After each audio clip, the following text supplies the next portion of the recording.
ఒకానొకప్పుడు దక్ష ప్రజాపతికి 16 మంది కుమార్తెలు.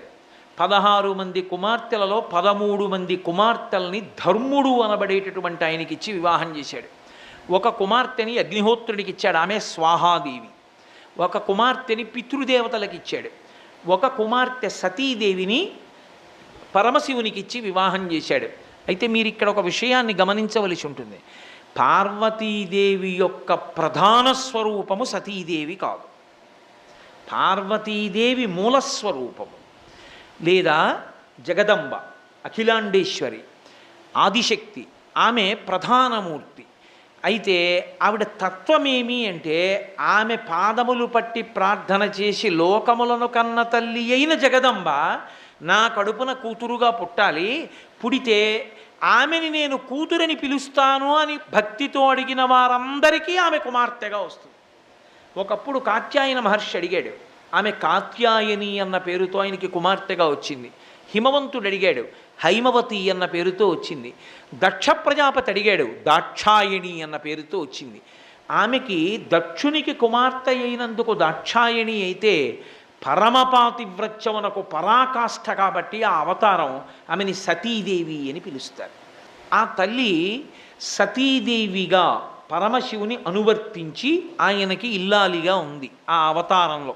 అంటే ఆమెయే దక్షునికి కుమార్తెగా వచ్చింది కాబట్టి దాక్షాయణి. సతీదేవి అన్న పేరుతో పరమశివునికి ఇల్లాలైంది ఆవిడ. ఇది జరుగుతోంది. ఒకానొకప్పుడు బ్రహ్మవేత్తలందరూ కలిసి ఒక దీర్ఘకాలము కొనసాగేటటువంటి యాగాన్ని నిర్వహిస్తున్నారు.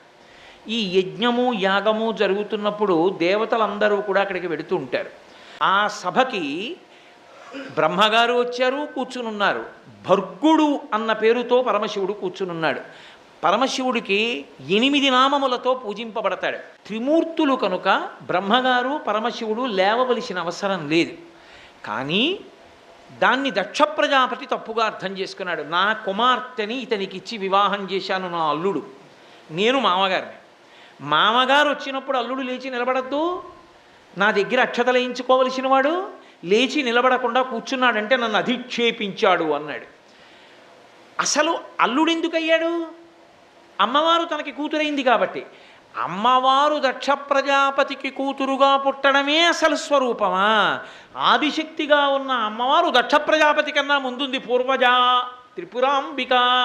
ఆ తల్లి అడిగాడు కాబట్టి ఆయన కడుపున పుట్టింది. ఆవిడ పుట్టింది కాబట్టి ఆవిడికి అంతమందికైనా కూతురవుతుంది. కానీ ఆమె మాత్రం ఎప్పుడూ పరమేశ్వరుడికే ఇల్లాలు. అది ఆమె పాతివ్రత్యం. అందుకని పరమశివుడికి భార్య అయింది. పరమశివుడికి భార్య అయింది కాబట్టి తనకు అల్లుడయ్యాడు. ఇది ఆవిడ వలన పట్టిన అదృష్టం. అంత మాత్రం చేత శివుడు అల్లుడైపోతాడా, తన మామగారు అయిపోతాడా? ఈ బుద్ధి వక్రించి ఇక్కడ అహంకారం వచ్చింది. దేహబంధుత్వాన్ని లెక్కలోకి తీసుకున్నాడు తప్ప పరమశివుని యొక్క వైభవాన్ని దృష్టిలో పెట్టుకోకుండా ఎక్కడ లేని అలకొచ్చింది. అశుచితో ఉండేటటువంటి వాడు, పేషికన్నులవాడు, కోతి రూపంతో ఉంటాడు. అలాంటి వాడు నా కుమార్తెని కోరి కోరి ప్రార్థన చేస్తే వివాహం చేశాను. వివాహం చేయడం వల్ల ఎక్కడ లేని భాగ్యం పట్టింది నా కూతురు వల్ల ఇతనికి. లేకపోతే ఇతనికేం భాగ్యం ఉంది? ఇలాంటి వాడు కూతురునిచ్చిన మామగారిని నేను సభలోకి నడిచి వస్తున్నప్పుడు లేచి నిలబడలేదు. ఇది ధూర్తతనమా కాదా? మీరు నేను మాట్లాడుతున్న మాటలు చెవిలొగ్గి వినండి అన్నాడు దిక్పాలకుల్ని. అని అన్నాడు. ఎంత నింద చేయాలో అంత నింద చేసే ప్రయత్నం చేశాడు. కానీ పరమేశ్వరుని ఎందుకు లక్షణం ఉంటుంది. మీరు పరమేశ్వరుణ్ణి నింద చేద్దామని ప్రయత్నించినా అది పరమేశ్వరుని పట్ల స్తోత్రమే అవుతుంది. ఎందుకని అంటే అసలు ఆయన్ని నింద చేయడానికి అవకాశం లేదు. లేకపోయిన కారణం చేత మీరు ఏమనండి, ఆయన స్తోత్రమే చేయబడతాడు. నువ్వు దొంగ అన్నారు అనుకోండి ఈశ్వరుణ్ణి, నిజమే ఆయన దొంగ అవుతాడు. ఎందుకు దొంగ? మనకి కర్మఫలం రాబోయేటటువంటి పాపఫలాన్ని తగ్గించడానికి దాన్ని తీసి తక్కువ ఫలాన్ని మనకిస్తాడు. ఆపదామపహర్తారం దాతారం సర్వసంపదాం లోకాభిరామం శ్రీరామం భూయో భూయో నమామ్యహం. ఆపదలను అపహరిస్తాడు కాబట్టి ఆపదామపహర్తారం దొంగే. నమచ్చోరాయ చ శిష్ప్యాయ చ ఫేన్యాయ చ జగత్యాయ చ ప్రవాహ్యాయ చ. దొంగ అని రుద్రమే చెప్తోందిగా. ఎందుకు దొంగ? మన మనసుల్ని హరిస్తాడు కాబట్టి. హరుడు పాపములను మనకి తెలియకుండా హరిస్తాడు కాబట్టి. మన అశుభములను హరించి శుభములను ఇస్తాడు కాబట్టి మనకి తెలియకుండా దొంగ. నేను మీకు ఒక ఉదాహరణ చూపించాను. భగవంతుణ్ణి మీరు నింద చేద్దామని ప్రయత్నించినా ఆయన యందు అది స్తోత్రముగానే పరిణమిస్తుంది. కాబట్టి ఇప్పుడు ఆయన అన్నాడు, దక్ష ప్రజాపతి శివుడి వంక చూసి, అంటే ఎన్ని మాటలతో నింద చెయ్యాలనుకున్నాడో అన్నీ ప్రయోగించాడు.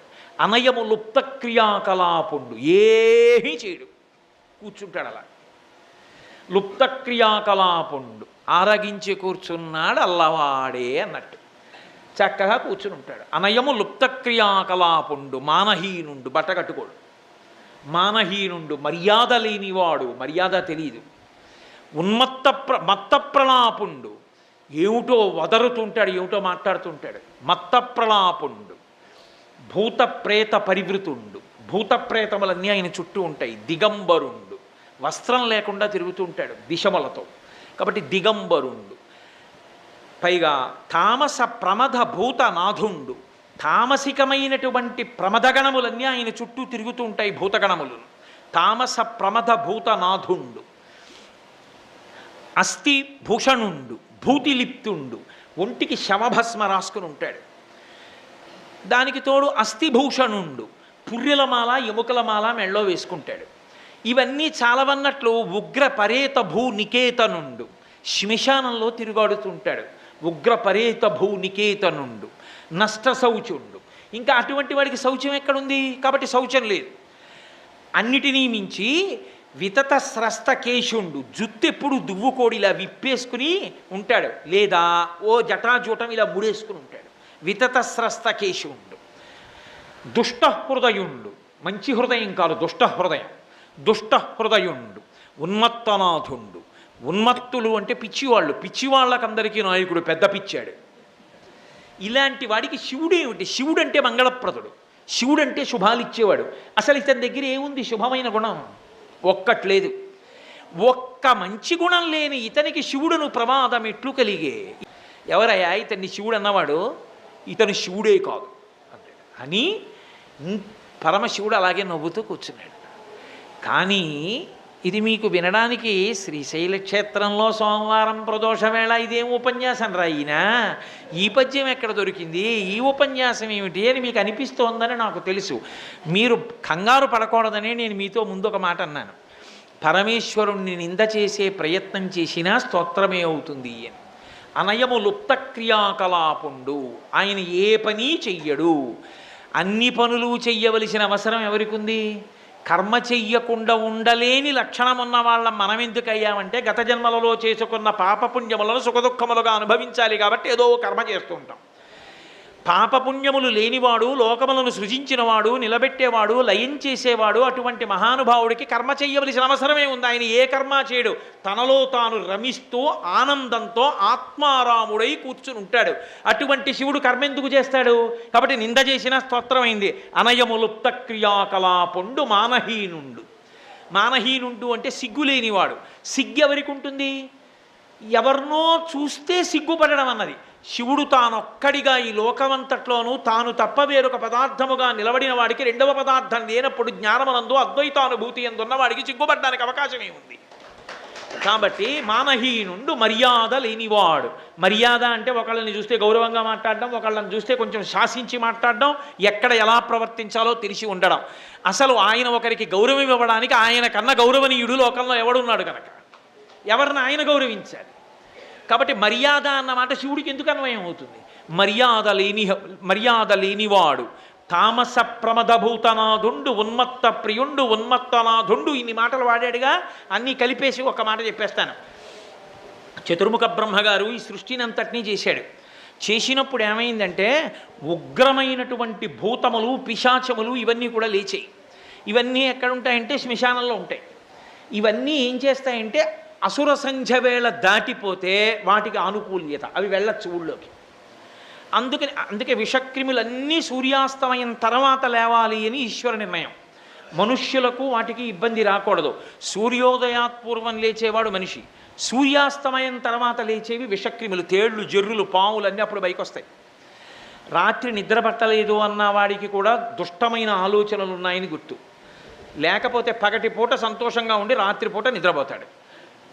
నీ చెప్పట్లేదు ఈ మాట. మహాభారతంలో విదురుడు ధృతరాష్ట్రుడితో అంటాడు, రాత్రి నిద్ర పట్టలేదు అంటే నీ ఎందేవో దుర్మార్గ గుణాలు ఉన్నాయి అందుకే పట్టలేదు అన్నాడు. ఉన్నాయి నిజమే, నా తమ్ముడి బిడ్డల రాజ్యం నాది చేసుకుందాం అనుకుంటున్నాను అందుకే నిద్ర పట్టదన్నాడు. ఒప్పుకున్నాడు విదురుడి దగ్గర. కనుక పరమేశ్వరుడి విషయం దగ్గరికి వచ్చేటప్పటికీ ఆయన బ్రహ్మగారు చేసినటువంటి సృష్టి అంతట్లో ఈ భూతములు, ప్రేతములు, పిశాచములు, ఈ గణములన్నీ ఉన్నాయి. ఇవి శ్మశానమునందు ఉంటాయి. ఇప్పుడు ఈ గణములన్నీ ఊళ్ళోకి వచ్చి పడిపోతున్నాయి. వచ్చి పడిపోయి లోకాలని పాడు చేస్తున్నాయి. పాడు చేస్తుంటే ఎక్కడా ఓ యజ్ఞం జరగదు, ఓ యాగం జరగదు, ఒక ఈశ్వరారాధన జరగదు. ఎలా? మహాత్యాగి అయిన వాడొకడు ఉండాలి. వాడు వాగర్ధ విభసంపృక్తం వాగర్ధ ప్రతిపత్తయే జగత పితరం వందే పార్వతీ పరమేశ్వరం అన్నాడు కాళిదాసు. ఒక తండ్రికి 11 మంది పిల్లలు పుట్టారనుకోండి, తండ్రి షష్ఠిపూర్తి అవుతోంది. ఒకడు ఐఏఎస్, ఒకడు ఐపీఎస్, ఒకడు ఐఎఫ్ఎస్, ఒకడు ఐఆర్ఎస్, ఓ 2 డాక్టర్లు, ఓ 2 ఎఫ్ఆర్సిఎస్లు, ఓ 2 ఏదో పెద్ద ఇన్కమ్ ట్యాక్స్ ఆఫీసర్లు, ఇంతమంది అయ్యారు. ఒకడు జేబు దొంగ కూడా అయ్యాడు. ఇప్పుడు తండ్రి 10 మందిని పిలిచి 11వ వాడు మా అబ్బాయి కాడండి అనకూడదు, వాడిని పిలవాలి. వాడు కొడుకే తండ్రికి పిలుస్తాడు. కానీ ఒరే అప్రతిష్ఠ సుమా, ఇక్కడ నువ్వేం చేయకే, నా షష్ఠి పూర్తి అయిపోయే వరకు అని చెప్పుకుంటాడు. నేను ఇచ్చి పంపిస్తాను నీకు కానుకని లోపలికి తీసుకెళ్ళి చెప్పుకుంటాడు తండ్రి కాబట్టి. లోకానికి తల్లిదండ్రులు పార్వతీ పరమేశ్వరులైతే భూత ప్రేత పిశాచాదులన్నీ ఎవరికి పిల్లలు? మహాభక్తులు ఒక్కళ్ళేనా పిల్లలంటడానికి లేదు, అందరూ ఆయన పిల్లలే. కాబట్టి ఇప్పుడు మంచి పిల్లలు పాడవకుండా చెడ్ల పిల్లలను ఆపాలి, వాళ్ళు అల్లరి చేయకుండా. అందుకని శ్మశానంలోంచి వాళ్ళు వచ్చి ఊళ్ళల్లో పడిపోకుండా చూడాలి. పడిపోకుండా చూడాలంటే బ్రహ్మగారి శివుడి దగ్గరికి వెళ్ళారు. ఈ లోకం అంతా నీ బిడ్డలు, వాళ్ళు అల్లరి చేస్తున్నారు, ఊళ్ళోకి వచ్చి భక్తితో ఉందామన్న వాళ్ళని ఉండనివ్వట్లేదు, నువ్వేం చేస్తావు ఇప్పుడు ఉపకారం చేయడానికి అని అడిగారు. అంటే పరమశివుడు అన్నాడు, నేను వెళ్ళి శ్మశానంలో కూర్చుంటాను రాత్రిళ్ళు. ఎందుకు నువ్వు కూర్చోడం అంటే, పరమశివుడు కూడా శ్మశానానికి వెళ్ళి అక్కడ నృత్యం చేస్తాడు. అక్కడ నృత్యం చేస్తే ఈ భూతప్రేత పిశాచాలకన్నిటికీ సంతోషం. అక్కడ కూర్చుని శివతాండవం చూస్తూ కూర్చుంటే తెల్లవారే సమయానికి ఆయన ఆపుతాడు. సూర్యోదయం అయిందిరా, మనం ఊళ్ళో వెళ్ళడానికి లేదురా, రాత్రంతా నృత్యం చేస్తూ ఉండిపోయామని మళ్ళీ కూర్చుంటాయి. అప్పుడు ఎవరు ఉద్ధరింపబడ్డారు? మనం. అందువల్ల మనం పూజలు పునస్కారాలు చేసుకోగలిగాం. ఈ ప్రశ్న ఎవరు అడిగారో తెలుసా? అనుశాసనిక పర్వంలో పార్వతీదేవి అడిగింది మహాభారతంలో పరమశివుణ్ణి, ఏమయ్యా లోకాలని కన్న తండ్రివే, బంగారు కొండ చేతిలో ఉన్నవాడివే, కుబేరుడు పక్కన చెయ్యి కట్టుకు నిలబడతాడే, నీ విభూతి చేత మహదైశ్వర్యములను సృజించగలిగిన వాడివే, ఏ కర్మకాలి శ్మశానంలో ఉంటావయ్యా, ఎందుకున్నావు అని అడిగింది. పార్వతి, నా కర్మకాలి కాదు, నాకు చేత కాక కాదు, నాకు 100 గజాల స్థలం లేక కాదు, ఈ సమస్త భూమండలము నాది, అన్ని బ్రహ్మాండములు నావి. ఎందుకున్నానో తెలుసా? 2 కారణములకున్నాను. నా అంతవాణ్ణి నేను తెల్లగా ఉంటాను, పొడుగ్గా ఉంటాను, నాకు ఇంత పాండిత్యం వచ్చు, నాకు ఇన్ని ఉపన్యాసాలు చెప్పాను, ఇంత బాగా నటించాను, ఇంత ఐశ్వర్యం ఉంది, ఇంత పెద్ద ఉద్యోగస్తుడిని, ఇంత అధికారిని, ఇన్ని చెప్పుకున్నవాడి ఊపిరి వెళ్ళిపోయాక వాడిని తీసుకొచ్చి కొడుకు కట్టెల్లో పెట్టి అగ్నిహోత్రంలో వ్రేల్చి కపాలం పగిలిపోయాక ఇంటికి వెళ్ళిపోతాడు స్నానం చేసి. అప్పుడు ఆ జీవుడు శరీరంలోంచి పైకి లేచి నించుంటాడు. ఈ చుట్టూ ఉగ్రమైన భూతగణములను చూస్తాడు. నా వారన్నవారెవ్వరు ఉండరు. సూర్యాస్తమయానికి ముందే ప్రేత సంస్కారం అవుతుంది కాబట్టి తిరిగి తన ఇంటికి వెళ్ళలేడు. ఆ శరీరంతో ఇక పంపరు బయటికి. కాబట్టి పగలున్నంతసేపు అక్కడే ఉండాలి. అవన్నీ చూసి హడిలిపోతాడు. ఇంతమంది నా వారని బతికున్నంతకాలం సంపాదించి వాళ్ళందరికీ పెట్టినటువంటి వాడు శరీరం కాలిపోయిన తరువాత నా అన్నవాడు లేక ఒక్కడు నిలబడిపోతే, నా వారన్నవారు లేరని ఏడుస్తుంటే నేనున్నానని అభయం ఇవ్వడానికి అక్కడ నించున్నాను పార్వతి అన్నాడు. 2, నేను పండితుడిని అహంకరించిన వాడు, ఇంతవాణ్ణి అంతవాణ్ణి అన్నవాళ్ళు అహంకారాలు విడిచిపెట్టి అందరూ ఒక్కటై నిలబడిన సమానత్వం చూడడం ఎంత చిత్రంగా ఉంటుందో పార్వతి అప్పుడు అన్నాడు. అందుకున్నాను, చేతకాని వాడనై కాదు ఉదారుడనై నిలబడ్డానన్నాడు. ఆయన మెడలో పునుకల మాల వేసుకుంటాడు, పుర్రెల మాల వేసుకుంటాడు. నాకే ఓ బంగారు రుద్రాక్షమాల ఉందే, పరమశివుడికి బంగారంతో గొలుసు చేయించేవాళ్ళు లేరండి లోకంలో. ఆయన కర్మ, ఎందుకు ఆయనకి మెడలో పునుకలమాల? శంకర భగవత్పాదులే చెప్పారు ఒక చోట, బ్రహ్మమస్తకావలి నిబద్ధతే నమశివాయ. ఆయన ఈ సృష్టినంతటినీ ప్రారంభం చేసేటప్పుడు చతుర్ముఖ బ్రహ్మగారిని సృజించి వేదాలను ఇచ్చాడు. ఇచ్చి నువ్వు లోకాలని సృష్టి చేయి అన్నాడు. బ్రహ్మగారు సృష్టి అంతా చేసి మొట్టమొదట ఆయు ప్రమాణం చేత త్రిమూర్తులలో పడిపోయే లక్షణం ఉన్నవాడు బ్రహ్మగారు, అందుకని పడిపోతుంటాడు.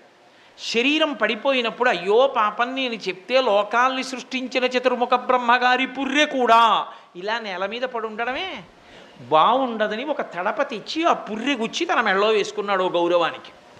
ఇప్పుడు ఆ పుర్రెల మాల చాలా పెద్దదైపోయింది. అంటే ఇంతమంది బ్రహ్మలు వచ్చారు, ఇన్ని కల్పాలు వచ్చాయి, ఇన్ని మాటలు యుగాలు వచ్చాయి, ఇంత సృష్టి జరిగింది, ఇన్ని లయమైపోయాయి. ఆయన ఒక్కడే ఉండిపోయాడు ఇంతమంది బ్రహ్మల పుర్రెల మాలలతో. అంటే అంతటి శాశ్వతుడు. అంతేకాని చేతకాక పుర్రెల మాల వేసుకున్నవాడు కాదు. ఆయన శవభస్మ రాసుకుంటాడు. నిజమే, మీరు ఉజ్జయిన్ వెడితే తెల్లవారుజామున ఇప్పటికీ కూడా శవభస్మాభిషేకము అని జరుగుతుంది. కాపాలికులు నల్ల కంబళి కట్టుకుని మూట కట్టి తీసుకొస్తారు. అప్పుడే కాలిన శవం తాలూకా భస్మ. ఆడవారికి దాన్ని చూడవద్దంటారు, తల నుంచి గుడ్డ వేసేసుకొని కళ్ళు మూసేసుకోండి అంటారు. ఒక్క పురుషులే చూస్తారు. ఆ భస్మ మూట కట్టి శివలింగం మీద పెట్టి కొడతారు. కొడితే శవభస్మంతా అభిషేకంగా పడుతుంది. ఆ రజను అల్లుకుంటుంది కూడా అంతటా. ఆ తర్వాత అక్కడే శివలింగానికి అభిషేకం చేసేసి ఆ బూది అంతా తీసేస్తారు. ఎందుకు ఆయనకి అలా అభిషేకం అంటే, ఓరి పిచ్చివాడా, నేను నేను నేను అని నువ్వు చెప్పినటువంటి ఈ శరీరము తుదకు ఏమైపోతుందో తెలుసా? గుప్పెడు బూడిదైపోతుంది. నా తండ్రి అని కాలు తగిలితే క్షమించమని నమస్కరించిన కొడుకు తండ్రి శవాన్ని కాల్చిన తరువాత వచ్చిన బూది పిడతలో పెట్టి శ్మశానపు లాకర్లో పెట్టి ఇంటికి వస్తాడు. కాశీ పట్టుకెళ్ళి గంగలో కలపడానికి ఇంటి బయట గోడవతల పెట్టి పెట్టె సర్దుకుని వెళ్ళిపోతూ పిడత తీసి సంచిలో పెట్టుకుని కాశీ వెళ్ళి గంగలో కలుపుతాడు. నీది అని నువ్వు అనుకున్న ఈ శరీరము కూడా తుదకు బూదిగా మారిపోతోంది. ఆ బూదిని కూడా పుచ్చుకునేవాణ్ణి నేను ఒక్కడినే. కాబట్టి నువ్వు జీవించి ఉండగానే నీ భావములను నా వైపు తిప్పితే, నీ పుర్రెలో నన్ను ఉంచుకుంటే, అందుకే మహాకపాలేశ్వరుడయ్యాడు, నీ కపాలమునందు నన్ను ఉంచుకుంటే నీవు శాశ్వతుడవుతావు. ఏదైనా బూది కావాలి, బూది ఏమవుతుంది? ఇంకేమవదు. బూదిగానే ఉండిపోతుంది అంతే. శాశ్వతత్వాన్ని పొందుతుంది. నువ్వు కూడా అటువంటి శాశ్వతుడవుతావు, నా యందు కలిసిపోతామని చెప్పడానికి బూది అలదుకుని ఉంటాడు. కాదు, విభూతి అంటే మహదైశ్వర్యము అని అమరకోశం. ఈ సృష్టి అంత బూది అయిపోయిన తర్వాత పునఃసృష్టికి సంబంధించిన కణములతో కూడిన బూదిని తన ఒంటికి రాసుకుని ఉంచుకుంటాడు. అందులోంచే మళ్ళీ పునఃసృష్టి చేస్తాడు ఆయన. కాబట్టి అటువంటి శివతత్వం అది. కాబట్టి పైకి నిందలా కనపడుతోంది దక్ష ప్రజాపతిది. ఆయన నింద చేసినా ఆయనకు అన్వయం అవ్వదు శివుడికి. ఎందుకని? ఆయన స్వరూపం అటువంటిది. అందుకని అది స్తోత్రమై కూర్చుంది. ఇన్ని చెప్పి కోపం వచ్చి ఇక పరమశివునికి యాగమనందు హవిర్భాగములు ఉండకుండుగాక శపించి వెళ్ళిపోయాడు. ఆయన నవ్వుతూ కూర్చున్నాడు. ఆయన ద్వంద్వములు ఉండవు. ఆయన మహాజ్ఞాని. శంకరుడంటే రాశీభూతమైన జ్ఞానం. పసిపిల్లవాడు మనవడొచ్చి తాతగారి దగ్గర నిలబడి కాలెత్తి తంతు ఉంటాడు తాతగారిని. ఆయన కనపడితే సాష్టాంగ నమస్కారం చేద్దామని కొన్ని వందల మంది ఎదురు చూస్తుంటారు. అటువంటి తాతగారికి మనవడై పుట్టి తాతగారి దగ్గర నిలబడి కాలెత్తి తాతగారిని తంతు ఉంటాడు. తాతగారు కూడా చూసి తన్నకరా అని కాలు పట్టుకుంటాడు. పట్టుకుని కూర్చోబెట్టుకుని వాడు ఇంకా కాలు ఊపి తంతుంటే రెండు కాళ్ళు ఇలా పట్టు కూర్చుంటాడు. అంటే ఇప్పుడు తాతగారిని మనవడ అవమానించాడని మీరు అనుకుంటున్నారా? మనవని తెలివి తక్కువతనం, పరిణితి లేనితనం. కాబట్టి తాత దగ్గరికి వచ్చి మనవడు కాలుతో తన్నినా తాత నవ్వుతాడంతే. బా తప్పు తన్నకరా, అల్లరి చేయకో కూర్చోబెట్టుకుని ఆ రెండు కాళ్ళు ఇలా పట్టుకుంటాడు. మనవడి కాళ్ళు పట్టుకున్నాడని తాత గౌరవం తగ్గిపోయిందా? మనవడి అమాయకత్వం, తెలియనితనం, పరిణతి రాహిత్యం. కాబట్టి మన్నించాడు. దక్ష ప్రజాపతి మనవడి లాంటి వాడు శివుడికి, పరిణతి లేని. దానికి పరమశివుడు కుంగిపోతాడా, బెంగెట్టుకుపోతాడా? నవ్వుతూ కూర్చున్నాడు. అది ఆయన తత్వం, అది ఆయన మర్యాద. కాబట్టి ఆయన అలా కూర్చున్నాడు. కానీ అంతేవాసిత్వం అని ఒకటి ఉంటుంది. అక్కర్లేని అల్లరపడేవాళ్ళు వాళ్ళే. శివుడి పనుపున నందీశ్వరుడు శివుడికి వ్యతిరేకంగా భృగువు పెద్ద అల్లరి చేసి పరస్పర శాపాలు ఇచ్చుకున్నారు. అయిపోయింది. పరమశివుడు ప్రశాంతంగా ఇంటికి వెళ్ళిపోయాడు.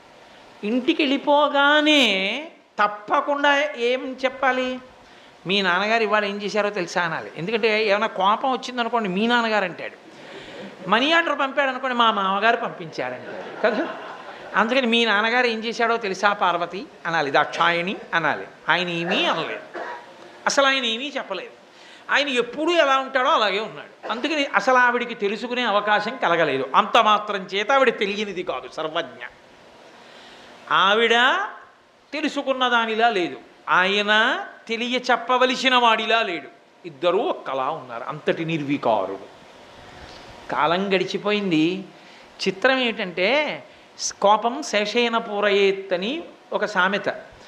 కోపం దహించేస్తే ఏమవుతుందంటే అవతలవాడు మనం కోపంతో తిట్టినా ఏమనలేదనుకోండి, యువతలవాడికి కోపం ఎక్కువైపోతుంది. అంటే పశువా ఏంటి అంత తిట్టినా ఏమనలేట అని వీడు పీక్కుపోతాడు.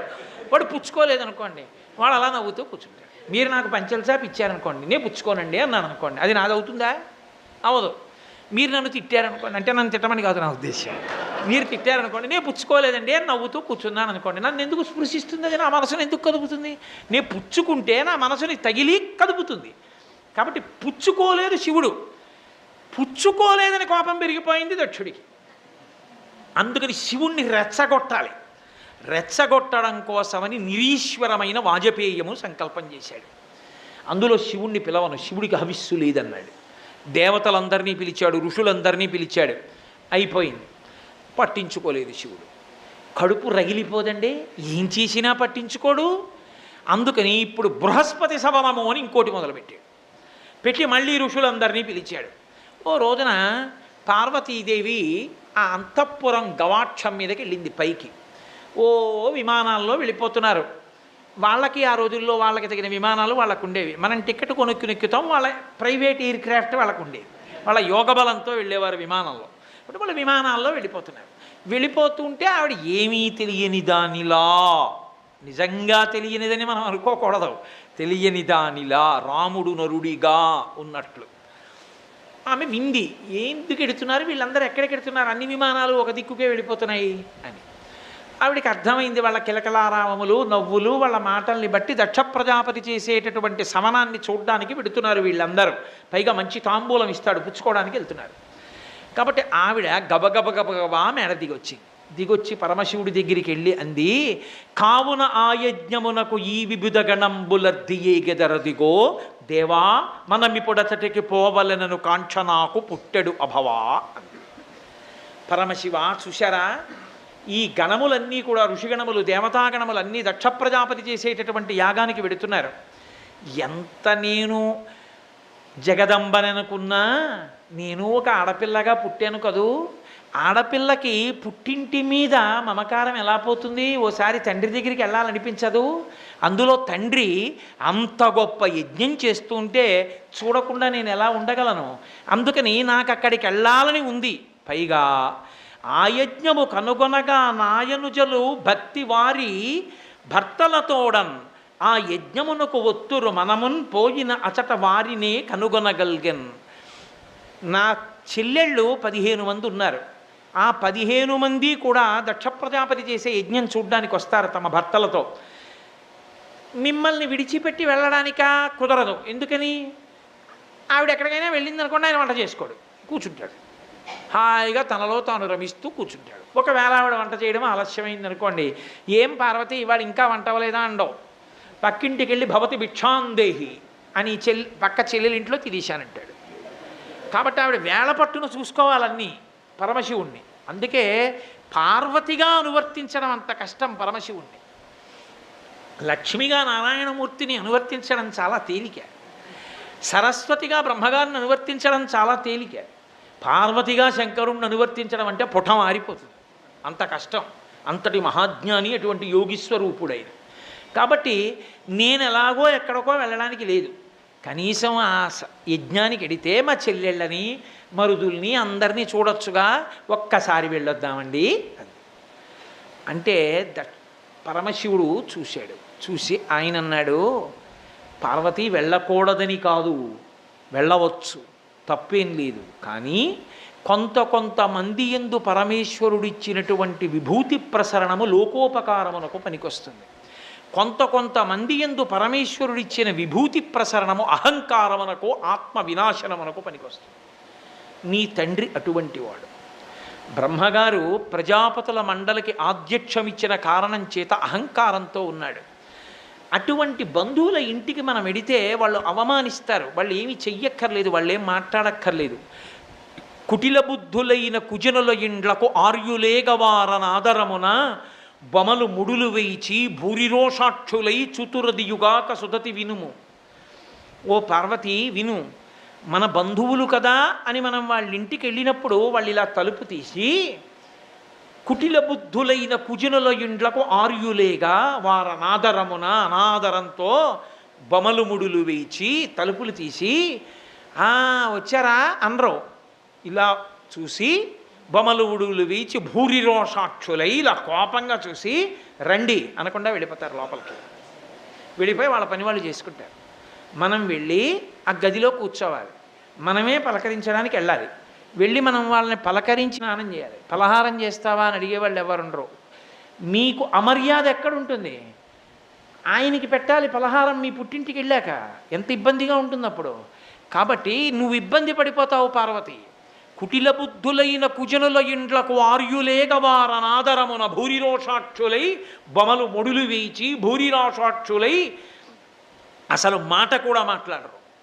కాబట్టి వద్దు, నా మాట విను. దక్ష ప్రజాపతి అహంకారంతో విన్నాడు. పైగా విను, ముత్కృష్టుండకు దక్షుని తనూభవలలో ప్రియసుతవైనను నా సంబంధముచే పూజ బడయ జాలవు తరుణి. దక్షుడికి నువ్వంటే ఇష్టం. దక్షుడి యొక్క కుమార్తెలందరిలో దక్షుడికి నువ్వంటే చాలా ప్రీతి. కానీ ఇవాళ నువ్వు నా భార్యవి, అందుకు ఆయన ఇష్టపడడం. నిన్ను చూస్తే నేను గుర్తొస్తాను, నేను గుర్తొచ్చాను కాబట్టి నిన్ను ఆదరించాడు తండ్రిగా. అప్పుడు నువ్వు చాలా బాధపడిపోతావు పార్వతి.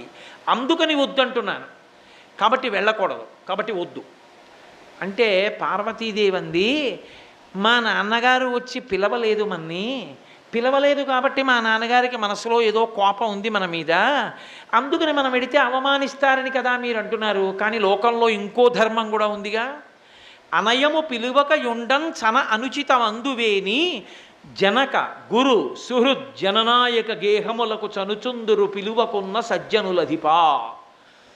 లోకంలో పిలవకపోయినా వెళ్ళవలసిన ఇళ్ళు 4 ఉన్నాయి శుభకార్యాలకి. అవి జనక, తండ్రి గారు పిలవలేదు అని పట్టించుకుని ఉండకూడదు. తండ్రి పిలిచినా పిలవకపోయినా శుభకార్యం చేస్తున్నప్పుడు బిడ్డలు వెళ్ళాలి. జనకుని తర్వాత అంత గొప్పవాడు అథవా జనకుని కన్నా గొప్పవాడు గురువు. గురువు గారి ఇంట్లో శుభకార్యం జరుగుతుంటే మమ్మల్ని పిలవలేదంటే రాకూడదు, వెళ్ళాలి. కాబట్టి జనక గురు సుహృత్. సుహృత్ అంటే మంచి మిత్రుడు, చాలా మంచి మిత్రుడు. ఆయన్ని చూస్తే ఈయన ఎంతో సంతోషిస్తాడు. అటువంటి సుహృత్ మంచి మిత్రుడు పిలవలేదని వెళ్లకుండా ఉండకూడదు, ఆ మిత్రుడి ఇంటికి వెళ్ళాలి. జననాయక, రాజ్యాన్ని పరిపాలించే రాజు ఉత్సవం చేస్తుంటే మమ్మల్ని పిలవలేదని ప్రజలు ఆగకూడదు, వెళ్ళాలి. కాబట్టి జనక గురు సుహృత్ జననాయక గేహములకు చనుచుందురు పిలువకున్న సజ్జనులధిప. మంచివాళ్ళైతే పెడతారు. కాబట్టి మా నాన్నగారు పిలవలేదు నేను వెళ్ళొద్దంటాం ఏమిటి, వెళ్ళాలిగా అందావిడ. అంటే పరమశివుడు అన్నాడు, ఇంతకాలం ఎందుకు అని నీతో చెప్పలేదు. నేనేదో ఊహాజనితంగా పిలవలేదు కాబట్టి మీ నాన్నగారు మనం వెళ్ళకూడదని చెప్పట్లేదు పార్వతి. మీ నాన్నగారు ఇతపూర్వం నాతో పెద్ద కయ్యమాడాడు అని పూర్వం జరిగిన కథ అంతా చెప్పాడు. నన్ను నింద చేశాడు, అందుకే నిరీశ్వర యాగం చేస్తున్నాడు. కాబట్టి వెళ్ళవద్దు అంటే ఆవిడంది కాదు, నేను వెళ్ళవలసింది. అది నా పుట్టిల్లు, నా తండ్రి. అటువంటి మహానుభావుడు అంత యజ్ఞం చేస్తుంటే నేను వెళ్ళకపోతే ఎలా, కాబట్టి తప్పకుండా వెడతాను అని లోకములను కన్న తండ్రి ఎవరికన్నా గొప్పవాడు లేడో, ఎవడు తన శరీరములో సగభాగం ఆమెకి ఇచ్చాడో ఆయన మాట కాదని ఆమె వెళ్ళింది అన్నారు వ్యాసుల వారు, పోతన గారు. ఇది మనకి చాలా ఆశ్చర్యంగా ఉంటుంది. ఏమిటండి ఇది? నిత్యాయ త్రిగుణాత్మనే పురజితే కాత్యాయని శ్రేయసే సత్యాయ అద్య కుటుంబిని అని కదా శంకర భగవత్పాదులు. అంతటి మహాపతివ్రత కదా, అంత జగములను కన్న తల్లి కదా, అంతటి జగదంబే. అటువంటి తల్లి శివుడు వద్దు వద్దు వద్దు వద్దంటున్నా వెళ్ళడం ఏమిటి అని అనుమానం వస్తుంది. లోకమునకంతటికీ తండ్రి పరమేశ్వరుడు. పరమేశ్వరుని మాట తప్పారనుకోండి పిల్లలు, ఇప్పుడు పిల్లల లోకంలో పరమశివుని యొక్క గౌరవం నిలబడేటట్టుగా ప్రవర్తించడానికి ఆమె ఏం చేస్తుందంటే శివుణ్ణి రుద్రుణ్ణి చేస్తుంది. మీరు లోకమర్యాద ఎలా ఉంటుందో ఈ మొత్తం బ్రహ్మాండ వ్యవహారం కూడా అలాగే ఉంటుంది. భర్తని రుద్రుణ్ణి చేసింది ఎవరు? ఆవిడే. మళ్ళీ రుద్రుణ్ణి శివుణ్ణి చేసింది ఎవరు? ఆవిడే. ఎందుకోసం చేసింది? పిల్లల కోసం చేసింది. లేకపోతే ఆయన శివుడుగానే ఉంటాడు. వీళ్ళు ఇలాగే దారి తప్పి నిరీశ్వర యాగాలు మొదలు పెడతారు. ఇక ఇది తప్పించాలి అంటే ఆవిడ శివుణ్ణి రుద్రుణ్ణి చెయ్యాలి. శివుణ్ణి రుద్రుణ్ణి చేయడానికి పథకరచన చెయ్యాలంటే తాను వెళ్ళి శరీరం వదిలిపెట్టాలి. వదిలిపెడితే ఆయన రుద్రుడు అవుతాడు. అందుకు బయలుదేరింది ఆవిడ. ఇప్పుడు లోకానికో దెబ్బ కొడతాడు ఆయన, అందరూ దారిలోకి వస్తారు. రేపు లోకానికి ఉపకారం జరగాలి, మళ్ళీ ఆవిడే చేయిస్తుంది ఉపకారం. కాబట్టి ఇప్పుడు ఆవిడ నేను వెళ్ళి తీరుతానని బయలుదేరింది. అందుకు వెళ్ళింది తప్ప భర్తని తిరస్కరించి వెళ్ళడం ఆమె ఉద్దేశ్యము కాదు. ఆవిడంది, కానీ నాకు వెళ్ళాలని అనిపిస్తోంది అంది. నువ్వు వెళ్ళి రావచ్చు అన్నాడు. నువ్వు వెళ్ళవచ్చు అన్నాడు. ఆయన త్రికాలజ్ఞుడు, ఆయనకి తెలియదండి. అనేసరికి తల్లి గబగబా పక్కన పరమశివుడు రావట్లేదు అన్న బాధతోటే బయలుదేరింది. అబ్బో ఏమి వర్ణన చేస్తారో, ఆ కాళ్ళకున్నటువంటి గజ్జలు మోగుతుండగా పట్టుపుట్టం కట్టుకుని అమ్మవారు బయలుదేరితే వెంటనే శివుడు సైగ చేశాడు. ప్రమథగణాలందరూ అమ్మవారు ఆడుకుంటూ వెళ్ళడానికి పూలబంతులు, మధ్యలో చూసుకోవడానికి అద్దాలు, పెట్లతో బంగారు ఆభరణాలు, చీనాంబరాలు అన్నీ పట్టుకుని అమ్మవారి వెనకాతలు ఎందుకైనా మంచిదని రక్షణగా మణిభద్రుడితో కలిసి ప్రమథగణాలు బయలుదేరాయి. అందరూ కలిసి పుట్టింటికి వచ్చారు. వచ్చేటప్పటికి దక్ష ప్రజాపతి ఎదురుగుండా కూర్చునున్నాడు. దక్ష ప్రజాపతి పరివారం అంతా కూర్చునున్నారు. ఆ యాగం దేనికోసం చేస్తున్నాడు? శివుణ్ణి అవమానించడానికే చేస్తున్నాడు. వృషభవాహనం దిగి పార్వతీదేవి ఇంట్లోకి వస్తోంది. ఏ తల్లి అనుగ్రహం ఉంటే పసుపు కుంకాలు నిలబడతాయో, ఏ తల్లి అనుగ్రహం ఉంటే ఐశ్వర్యం వస్తుందో అటువంటి తల్లి నడిచి వస్తోంది తన కూతురై దాక్షాయణి అని పేరు పెట్టుకుని. లేవలేదు, పలకరించలేదు. పలకరించకపోతే పోతనగారు అంటారు, ఆ తల్లి ఇంత కష్టపడి వెడితే చనుదించిన యమ్మగువను జననియు సోదరులు తప్ప సభలోని వారెవ్వరు దక్షుని భయము వలన అనయము పలుకరింపరైరి మహాత్మా. కనీసం ఆ దక్ష ప్రజాపతి యొక్క భార్య, అక్క చెల్లెళ్ళు తప్ప, అన్నదమ్ములు తప్ప దక్షుడు ఏమ్మా వచ్చావా అని కూడా అనలేదు. ఇంత ప్రేమగా చూసే తండ్రి అమ్మ నువ్వు వచ్చావా అమ్మ రా అని అనలేదు. ఇది ఇక్కడ భర్తని నిందించాడు. తను వచ్చింది అమ్మ వచ్చావా అని కూతురు మీద ప్రేమ చూపించలేదు. చాలా బాధపడింది. ఆ తల్లి వచ్చింది, పిన్నులు వచ్చారు, అన్నదమ్ములు వచ్చారు, పలకరించారు. సభామంటపంలోకి వెళ్ళింది. ఒక్కళ్ళు ఆవిడ్ని పలకరించలేదు. ఎందుకు పలకరించలేదు? దక్షుని భయము వలన. ఎవరు పలకరిస్తే ఏం చెప్పిస్తాడో, అవమానించడానికే కదా చేస్తున్నాడు యాగం. అందుకనే దానిలా తీరా వెళ్ళి ఎంతంత పాపం మూట కట్టుకుంటారో చూడండి. ఎవ్వరూ పలకరించకపోతే ఆవిడ చాలా ఖేదం పొందింది. ఆఖరికి యాగమంటపంలో అమ్మ అలా కూర్చో అని అనలేదు. అనకపోతే మణిభద్రుడు అన్నవాడు చూశాడు. అమ్మవారు ఉగ్రమైన తేజస్సుతో చూస్తోంది, సమస్త బ్రహ్మాండములను కాల్చేస్తుందా అన్నట్లు. ఇప్పుడు చూశాడు. చూసి విచ్చుకత్తులు పైకి తీశారు. చంపి అవతల పారేస్తాం ఈ దక్షుణ్ణి అన్నారు. అమ్మవారి కోపం. అమ్మవారు వారించింది, చంపకండి. నీ చిత్తం వచ్చినట్టు కూశావా పరమశివుణ్ణి పట్టుకుని. ఇప్పుడు చెప్తున్నాను నీకు ఒక మాట. పరగచితాస్తి భస్మ నృకపాలధరున్ ఉగ్రపరేత భూచరుండని పిశాచయుక్తుడని శర్వున మంగళగాతలంపరెవ్వరున్ మరి అవ్వాక్పతి ముఖ్యులం మహాత్ము పాద సరోజ రేణువులు సమ్మతి దల్పరెమస్తకంబులన్ అని అడిగింది. నువ్వు మాట మాట్లాడితే ఒక మాట చెప్తున్నావని నాకు తెలిసింది. ఎప్పుడు మాట్లాడినా పరగచితాస్తి భస్మ, బూడిద రాసుకుంటాడు, భూతప్రేతాలతో తిరుగుతాడు, శ్మశానంలో ఉంటాడని కారు కూతలు కూస్తున్నావు శంకరుణ్ణి ఉద్దేశించి. నీ హద్దు నువ్వు తెలుసుకున్నావా? నీకెప్పుడైనా తెలుసా ఎందుకు తిరుగుతాడో? శివుడు పైకి ఎంత అమంగళంగా కనపడతాడో లోపల ఎంత మంగళకరుడో ఎప్పుడైనా విచారణ చేశావా? ఓరి చేతకాని చవట, శివుడే అంత అమంగళకరుడైతే అవ్వాక్పతి ముఖ్యులం మహాత్ము చరణ సరోజములన్ సమ్మతి దాల్పరే మస్తకంబులన్. ఏ చతుర్ముఖ బ్రహ్మ బొటనవేల్లోంచి నువ్వు పుట్టావో ఆ బ్రహ్మగారు పరమశివుడు యొక్క పాదరేణువుల్ని తల మీద చల్లుకుంటున్నాడు నాకు శక్తి రావాలని. బ్రహ్మగారిని చూసైనా నీకు బుద్ధి రాలేదరా? ఇంకా ఎందుకు మాట్లాడుతున్నావు? శంకరుడి గురించి తక్కువ చేసి ఎందుకు మాట్లాడుతున్నావు? శివ అన్న మాట నోటి వెంట వస్తే కొన్ని కోట్ల జన్మలలో చేసినటువంటి మహాపాతకములు దగ్ధమవుతాయి. అటువంటి శివనామాన్ని పట్టుకుని తక్కువ చేసి మాట్లాడతావా? పవి పుష్పంబగు అగ్ని మంచగు నాకూపారంబ భూమిస్థలంబగు శత్రుండతిమిత్రుడు విషము దివ్యాహారము నెన్నగా అవనీ మండలి లోపలం శివ శివేచ్ఛాభాషణోల్లాసకిన్ శివ నీ నామము సర్వవశ్యకరమౌ శ్రీకాళహస్తీశ్వర అంటాడు దూర్జటి.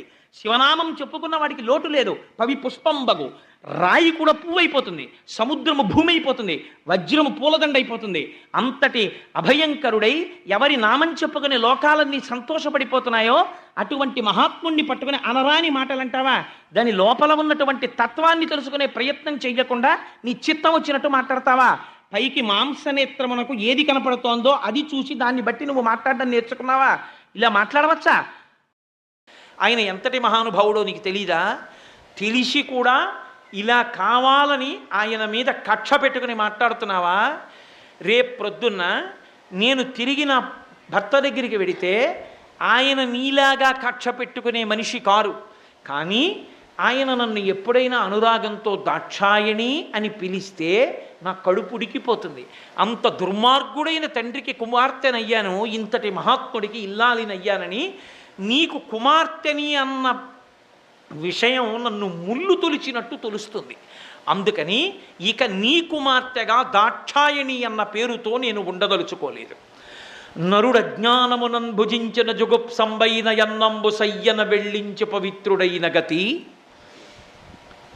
దుష్టాత్ముండవై అయ్యనగు మహాత్ము నిందించిన నీ తనూభవ యనంగానోర్వ హేయభాజనమైన ఈ శరీరమున్ విడిచి భాస్వచ్ఛుద్ధి ప్రాపించదన్ అందావిడ.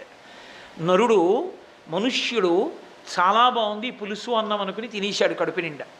తినేసిన తర్వాత ఇంకొంచెం పులుసు తీసుకుని ఏ మజ్జిగలోనో నంచుకుందామని గరిటెతో ఇలా అన్నాడు. ఓ బల్లి వచ్చింది, అందులోంచి చచ్చిపోయింది.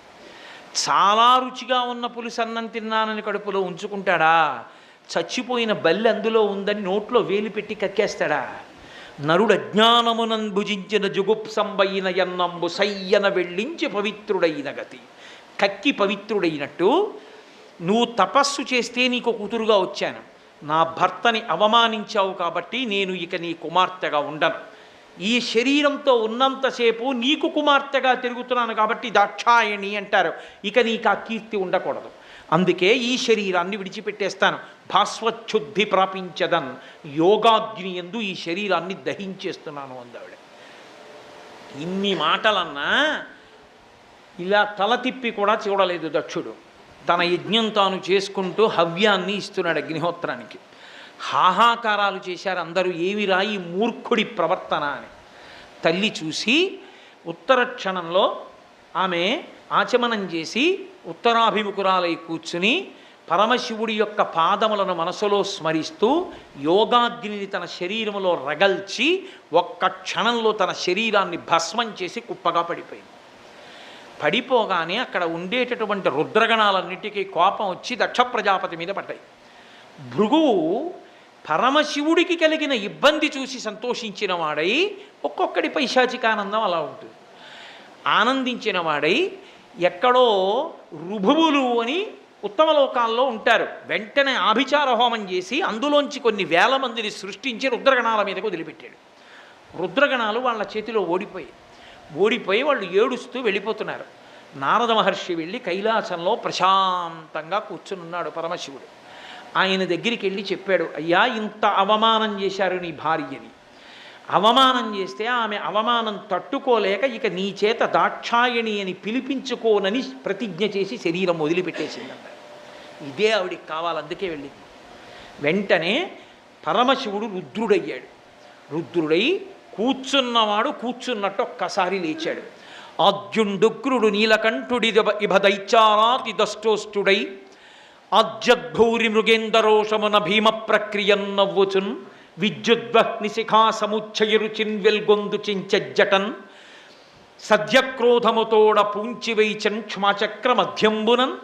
వెంటనే కూర్చున్నవాడు పైకి లేచి ప్రళయకాలంలో చేతిలో పట్టుకున్న త్రిశూలాన్ని గిరగిర తిప్పి దిగ్గజాలన్నింటినీ కూడా దానికి గుచ్చి పైకెత్తి వికటాట్టహాసం చేస్తూ పర్వతములను బ్రద్దలు చేసి సమస్తాన్ని లయం చేసి తనలోకి తీసుకున్నప్పుడు ఎంత రౌద్రాన్ని పొందుతాడో అలా లేచి నిలబడి ఒక్కసారి ఆద్యుండుగ్రుడు నీలకంఠుడి బదైచారాతి దష్టోష్టుడై ఆజ్యద్భూరి మృగేంద్ర రోషమున భీమ ప్రక్రియ నవ్వుచున్ ఒక పెద్ద నవ్వు సింహల్ల నోరు తెరిచి నవ్వి విద్యుద్దగ్ని శిఖాసముచ్చయ రుచిన్ వెల్గొందు చెంచెజ్జటన్ అగ్నిహోత్రం ఇలా పైకొస్తే దాని శిఖ ఎలా మండుతుందో అలా ప్రకాశిస్తున్నటువంటి జటాజూటము నుండి ఒక జటని పైకి పెరికి భూమండలానికి మధ్యలో వేసి కొట్టాడు.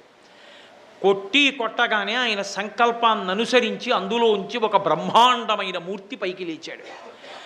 అభ్రంలిహాదభ్ర విభ్రమ బ్రభ్రమ కృన్నీల దీర్ఘ శరీరమర ప్రజ్వల జ్వలన దీప్త జ్వాలిక జ్వాల జజ్వల్యమాన కేశములు మెరయ జండ దిగ్వేదండ శుంఠాబదోర్దండ సహస్రజ్యుతిహేతి సంగమొప్ప వీక్షణత్రయలోక వీక్షణజ్యుతిలోక నీక్షణతతి దుర్నిరీక్షమగుచు గ్రకచ కఠిన కరాళ దంష్టలు విలుంగ ఘన కపాలాస్తి మలికలు దనర అఖిలలోక భయంకరుండగుచు వీరభద్రుడు దయించ మారట రుద్రుడగుచు. అసలు వీరభద్రజనంలో పోతన గారు ఎంత అనుభవించేశారో, ఆయన ఘంటం ఎలా కదిలిందో, ఎలా వీరభద్రుడు ఉదయించాడని శివమహాపురాణం కూడా ఇంత గొప్పగా చెప్పలేకపోయింది. అంత గొప్ప పద్యం పడిపోయింది పోతన గారికి. అభ్రంలిహాదభ్ర విభ్రమ బ్రభ్రమ కృన్నీల దీర్ఘ శరీరమర, ఆకాశాన్ని తగిలేటంతటి పెద్ద శరీరంతో మంటలు మండుతున్నాయా అన్నట్టుగా లేచి నిలబడినటువంటి వెంట్రుకలతో, పెద్ద నాలుకతో, ఉగ్రమైన స్వరూపంతో, 1000 సింహాలను పూంచినటువంటి రథం మీద కూర్చున్నవాడై ఆవిర్భవించి పైకి లేచాడు. లేచి భయంకరమైనటువంటి ఘన కపాలాస్తి మాలికలు తనరా, పుర్రెల మాలలు ఎముకల దండలు వేసుకొని విభూతి ఒళ్ళంతా రాసుకొని పెద్ద నవ్వు నవ్వుతూ, తండ్రి ఏమి ఆజ్ఞ నన్నెందుకు సృజించారని అడిగాడు. అసలు ఆ స్వరూపాన్ని స్మరిస్తే చాలు, పాము కూడా దగ్గరికి రావడానికి వీల్లేదు అన్నారు శైవాగమంలో. అందుకే ఓం నమో భగవతే సదాశివాయ సకలతత్వ విదూరాయ సకల లోకైక కర్త్రే సకల లోకైక హర్త్రే సకల లోకైక సంహర్త్రే సకల లోకైక సాక్షిణే సకల దిగమ గుహ్యాయ సకల లోకైక వరప్రదాయ సకల దురితార్తి భంజనాయ సకల జగత భయంకరాయ శశాంక శేఖరాయ శాశ్వత నిజావాసాయ నిరావాసాయ నిరామయాయ నిరాతంకాయ నిష్కళంకాయ నిష్ప్రపంచాయ నిర్ద్వంద్వాయ నిస్సంగాయ నిర్మమాయ నిర్మలాయ నిర్గుణ విభవ నిత్యశుద్ధ బుద్ధ పరిపూర్ణ సచ్చిదానందద్వైత పరమ ప్రకాశాయ పరమశాంత ప్రకాశాయ తేజోరూపాయ తేజోధిపతయే జయ జయ జయ రుద్ర మహారుద్ర మహారౌద్ర వీరభద్రావతార మహాభైరవ కాలభైరవ కపాలమాలాధర ఖట్వాంగ ఖడ్గ చర్మ పరశు పాశంకుచ ఢమరుక మృగశూల చాప బాణ గదాశక్తి బిందివాల తోమల ముసల ముసుండి ముద్గర ప్రాస పరిగ పట్టిస శతగ్ని చక్రాద్యాయుధ భీషణకర సహస్ర దంస్ట్ర కరాళ వేతన వికటాట్టహాస విస్ఫాటిత బ్రహ్మాండ మండల నాగేంద్రహార నాగేంద్రవలయ నాగేంద్ర చర్మ ధర మృడ మృత్యుంజయ త్రయంబక త్రిపురాంతక విరూపాక్ష విశ్వేశ్వర వృషభవాహన హర అని ప్రార్థన చేసింది శివ కవచం. ఆ స్వరూపం అంత అద్భుతమైనటువంటి స్వరూపం. 1000 సింహములు పూంచినటువంటి రథం ఎక్కాడు. దక్ష ప్రజాపతి నిరీశ్వర యాగం చేశాడు. నీ తల్లి శరీరం విడిచిపెట్టింది, బ్రాహ్మణ తేజస్సు అని శంకించవద్దు, దక్షుణ్ణి సంహరించు, యజ్ఞాన్ని ధ్వంసం చెయ్యాలి. అంతే. వెంటనే ఒక్కసారి లేచి నిలబడి మహానుభావుడైనటువంటి ఆ వీరభద్రుడు ముదమార ప్రదక్షిణమాచరించి తండ్రి అయిన పరమశివుడికి ప్రదక్షిణం చేసి వీడ్కొని అనివార్య వేగమున కుంభిని తక్కతలన్ జలంజలధ్వనుల మణినూపరముల్ పదంబులన్ మ్రోయగా భీషణ ప్రభల్ తనరా కృతాంతకాంతక సితస్ఫుట శూలము పట్టి చెచ్చరన్. ఆయన వెంటనే ఆ రథం ఎక్కేటప్పుడు తండ్రికి ప్రదక్షిణం చేసి నమస్కరించి, తండ్రి మీ ఆజ్ఞ నెరవేరుస్తాను, దక్షయజ్ఞాన్ని ధ్వంసం చేసేస్తాను, ఎంతమంది దేవతలు వచ్చినా నిగ్రహిస్తానని ప్రతిజ్ఞ చేసి పెద్ద కత్తి పట్టుకుని 1000 సింహాలు పూంచిన రథం ఎక్కి బయలుదేరాడు. అనివార్య వేగమున వెళ్ళి రథం ఎక్కుతుంటేట ఆయన మణినూపురముల యొక్క ధ్వనికి బ్రహ్మాండములన్నీ అలా నిలబడిపోయాయి. వీరభద్రావతారాన్ని స్మరించినంత మాత్రం చేత ఎటువంటి ఆపదలు తొలగిపోతాయి అని శైవాగమం చెప్తోంది. అంత గొప్ప అవతారం వీరభద్రావతారం. ప్రత్యేకించి శ్రీశైల క్షేత్రానికి క్షేత్రపాలకుడు బయలు వీరభద్రుడు. అటువంటి మహోత్కృష్టమైన స్వరూపం కాబట్టి మహానుభావుడు బయలుదేరి ఆ దక్ష యజ్ఞవాటికకి వెడుతున్నాడు ప్రమదగణాలతో. ధూళి పైకి రేగింది. చూశారు దక్షయజ్ఞంలో ఉన్న వాళ్ళందరూ. ఓ ఏమిట్రా ఈ ధూళి, అకాలమైనటువంటి మేఘాలు లేచాయి, బహుశः పార్వతీదేవి శరీరం విడిచిపెట్టిన కారణం చేత అమంగళం తరువుకొస్తోందేమో అనుకున్నారు. అప్పుడు అందులో లేచి కొందరన్నారు, అట్టి త్రిపురహరుని, శర్వుని, శుభప్రదుని, ఈశుని, ఆయనని రోషింపచేసిన మంగళములు మనకు కలుగునే పద్మగర్భునకునైనా బ్రహ్మగారికైనా మంగళాలు కలుగుతాయిరా. అటువంటి మహానుభావుడు పరమశివుడికి కోపం తెప్పిస్తే కాబట్టి ఉపద్రవం ఏదో వస్తోందనుకున్నారు. గబగబా లోపలికి వచ్చారు. అంతే వీరభద్రస్వామి, నందీశ్వరుడు, ఆ తర్వాత ఆ మణివాహుడు వీళ్ళందరూ లోపలికి వెళ్ళి ఆ భగుడని ఆయన ఆ బ్రాహ్మణులు చేసేటటువంటి యజ్ఞం దగ్గర పరమశివుణ్ణి నింద చేసి మాట్లాడుతుంటే కళ్ళు గీటి బాగా తిట్టండని కనుగీటాడు. వెంటనే వెళ్ళి ఆ మణిభద్రుడు అనేటటువంటి ఆయన్ని పట్టుకుని 2 కళ్ళు పీకేశాడు. పూష అని సూర్యస్వరూపం. అది ఆ పరమశివుణ్ణి నింద చేసేటప్పుడు వెకిలి నవ్వు నవ్వాడు. అందుకని వెళ్ళి నందీశ్వరుడు ఆయన పళ్ళన్నీ పీకేశాడు. పూషదంత భిదవ్యగ్రో దక్షాక్షర హరోహర భగనేత్ర భిదవ్యక్త సహస్రాక్ష సహస్రపాత్ అని శివాష్టోత్తరం. ఆ కళ్ళు పీకేసి ఆ సూర్యబింబానికి ఆ పూష అనబడేటటువంటి సూర్యుడికి పళ్ళన్నీ పీకేశారు. పీకేసి దక్ష ప్రజాపతి యొక్క శరీరం మీద కూర్చుని త్రిశూలంతో పొడిచేశాడు వీరభద్రుడు. ఎన్ని పోట్లు పొడిచినా శరీరము మంత్రపూతమైన కారణం చేత దక్షుడు మరణించలేదు. అప్పుడు చూసి ఆయన శిరస్సుని గిరగిర తిప్పి ఊడబెరికి దక్షిణ అగ్నిలో పారేశాడు. ఆ అగ్నిలో కాలిపోయింది. దేవతలందరినీ పట్టుకుని చితక పొడిచేశారు. కాళ్ళు చేతులు విరిగిపోయిన వాళ్ళు, అవయవాలు తెగిపోయిన వాళ్ళు, నెత్తి రోడిపోతున్న వాళ్ళు, హాహాకారాలు మిన్నుముట్టాయి. దేవతలందరూ సత్యలోకానికి పరిగెత్తి చతుర్ముఖ బ్రహ్మగారి దగ్గరికి వెళ్ళారు. వీరభద్రావతారానికి ఉద్రేకం ఆగక ఆ పట్టిసాన్ని తీసుకెళ్ళి, ఆ కత్తిని తీసుకెళ్ళి గోదావరి నదిలో కడిగాడు. ఎక్కడ ఆయన కత్తిని కడిగాడో అదే పట్టిసం క్షేత్రమైంది. ఆ మహానుభావుడు వీరభద్రుడి యొక్క ఉగ్రకళ తగ్గకపోతే దేవతలందరూ కూడా వచ్చి స్తోత్రం చేసినా ఆయన ఉగ్రత శాంతించకపోతే అప్పుడు మళ్ళీ జగదంబని ప్రార్థన చేశారమ్మా దేనివల్ల తగ్గుతుందని. అమ్మవారంది, నా 16 కళలలో ఒక కళ భద్రకాళీదేవిని పంపుతున్నాను అంటే ఆ భద్రకాళీదేవి వచ్చి అశ్శరభ దశరభ అశ్శరభధరభ అంటూ ఆడింది. ఆయన ఏం లెక్క పెట్టలా, అంతే ఉగ్రంగా ఉన్నాడు. ఇలా కాదని ఆ భద్రకాళీ స్వరూపం గోదావరి నదిలో స్నానం చేసి పైకొచ్చింది. పైకొచ్చి కన్నెపిల్లగా కనపడింది. కనపడేటప్పటికీ ఇంత ఉగ్రస్వరూపము తగ్గిపోయి ఆమె చిటికిన వేలు పట్టుకుని మన ఇద్దరం పెళ్ళాడదామన్నాడు అని నడిచి వెడుతుంటే మునిమండలి కనపడింది. మునులు కనబడ్డారు. వాళ్ళు వీళ్ళిద్దరికీ మాకిద్దరికీ వివాహం చేయమన్నాడు. ఇద్దరినీ ఒకే పీట మీద కూర్చోబెట్టి గబగబా పీటేసి ఒక పీట మీదే కూర్చోబెట్టి ఇద్దరికీ పెళ్లి చేశారు. అందుకే మునిమండలి ఇప్పటికీ తూర్పుగోదావరి జిల్లాలో మురమళ్ళ క్షేత్రం. ఒక పీఠం మీదే ఉంటారు వీరభద్రుడు భద్రకాళి. కాబట్టి ఆనాడు వీరభద్రుడు అలా శాంతి పొందాడు. ఆ రోజున వీళ్ళందరూ సత్యలోకంలో బ్రహ్మగారి దగ్గరికి వెళ్ళారు. అంతటి మహానుభావుడు పరమశివుడి జోలికి వెళ్ళమని మీకెవరు చెప్పారా? వెళ్ళి చేతులు కాల్చుకున్నారు. పదండి వెళ్ళి ప్రార్థన చేద్దామన్నారు.